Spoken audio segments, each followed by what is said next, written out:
बिस्मिल्लाहिर्रहमानिर्रहीम, अस्सलाम वालेकुम रहमतुल्लाहि व बरकातुहू। आप मेरा चैनल देख रहे हैं जिसका नाम है शाहरुख खालिद। जहाँ रहें खुश रहें आबाद रहें। चैनल को सब्सक्राइब ज़रूर करिएगा। पाकिस्तान में इस जुमेरात को ज़्यादा दिन नहीं गुजरे, आज जो है वो अगर पीर है या मंडे है, तो इस जुमेरात को एक वाक़या हुआ है। बाजोड़ के नौजवान को उसके वालिद साहब ने, उसके सगे बाप ने कत्ल कर दिया। ये बाजोड़ का नौजवान जो था वो इटली से आया था। इटली से आया था, वेल सेटल्ड होगा लाजमत है। और काफ़ी अरसे से जो है वो पहले फ्रांस पहुंचा। और फ्रांस आपको पता है, जिस तरह पाकिस्तानी जानते हैं, पहले ये फ्रांस गया। फ्रांस में इसको देखा मेरी बात नहीं बन रही है, मुझे पेपर मिलने की चांस नहीं है, या फिर टाइम लगेगा, तो फिर ये इटली आ गया। और इटली में इसको दिखा कि मुझे पेपर मिल सकते हैं, तो काफ़ी अरसे इसने इटली में मेहनत मजदूरी की। और पाकिस्तान ये फिर आ गया। अब पाकिस्तान आउट पास लेके आया। और आते इसने, आई थिंक के अप्रैल के महीने में, 2025 के अप्रैल के महीने में इसने शादी कर ली। अब ये आ गया वापस। अप्रैल में ही आया, अप्रैल में शादी कर ली। वालिद साहब के साथ रहता था, और बकौल लोगों के कि इसकी ना इतनी अच्छी अंडरस्टैंडिंग नहीं थी अपने वालिद साहब के साथ, जिया की।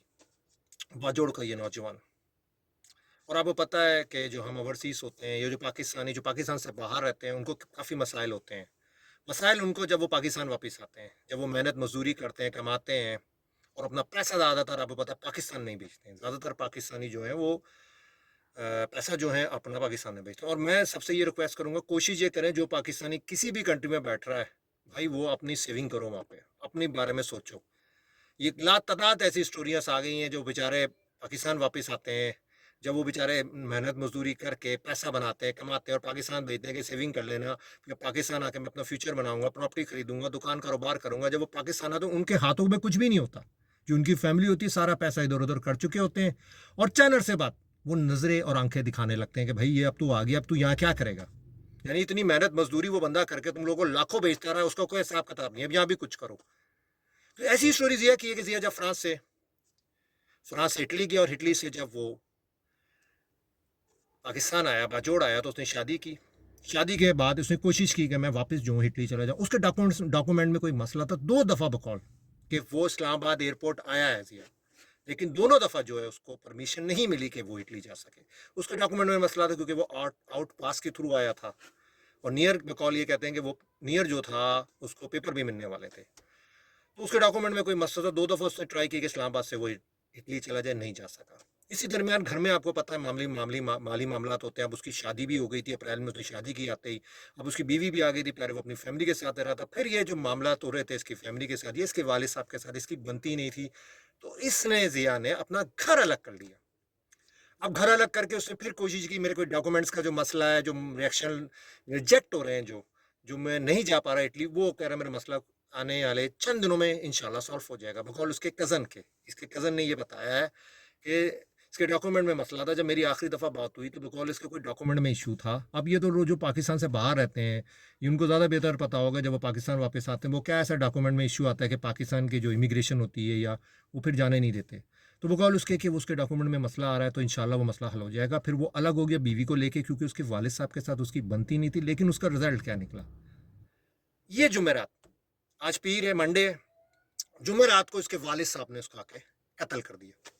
वालिद साहब की इसके साथ बनती नहीं थी, माली मामला थे या और कोई वजह थी, लेकिन बनती नहीं थी दोनों बाप बेटे की। लेकिन इस दफा बाप इतनी तैश में आया, सगे बेटे को, कैसा बाप है, अपने सगे बेटों को जो असला पड़ा होता है घर में, वो निकाल के गोली मार के कत्ल कर दिया। और बकौल ये कि जो जरिया ने बताया है, जो आप लोग में वीडियोस भी देखें, तो सोशल मीडिया में इस लड़के का काफ़ी जिक्र हो रहा है, जिया का, कि वालिद साहब उसके खुद घर पे आए, क्योंकि जिया अपने वालिद साहब से अलग हो चुका। एक तो वो इटली जाने की कोशिश कर रहा था वापस, फिर कोई इसका इशू थे फैमिली के साथ या वालिद साहब के साथ, जो उसने शादी की, तो वो अलग हो चुका था। और वो कोशिश कर रहा था कि मैं दोबारा जो हूँ वो इटली चला जाऊँ। लेकिन वालिद साहब जुमेरात को इसके घर पे आए हैं, कोई मसला मसाइल हुआ है, लड़ाई झगड़ा हुआ है, वालिद जो है इसके तैश में आके उन्होंने अपने सगे बेटे को जो है वो गोली से मार दिया। अब ये जो स्टोरी है ना, ये ओवरसीज जो पाकिस्तानी रहते हैं ना, ये काफ़ी लोगों की ऐसी स्टोरी है जो मेहनत करते हैं, यूरोप जाके या अरब कंट्रीज वगैरह में जाते हैं, यूएई वगैरह, सऊदी अरब, जब वो आते हैं कहते हैं हमारे पास तो कुछ होता ही नहीं है।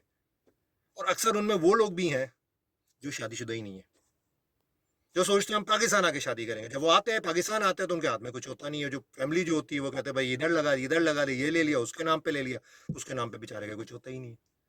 इसके साथ भी ऐसे ही हुआ। कमाया होगा लाजमी, पैसा तो होगा ना। आप फ्रांस में भी रहे, फिर उसके बाद आप इटली चले गए, तो पैसा तो था उसके पास। अब इधर आया, क्या उसके बाद मसला था फैमिली के साथ, वो कोशिश कर रहा था मैं वापस इटली चलूँ। देखिए पैसा था तो अलग हो गया ना वालिद साहब से, अपने वालिदैन अपनी फैमिली से, अपनी बीवी को लेके।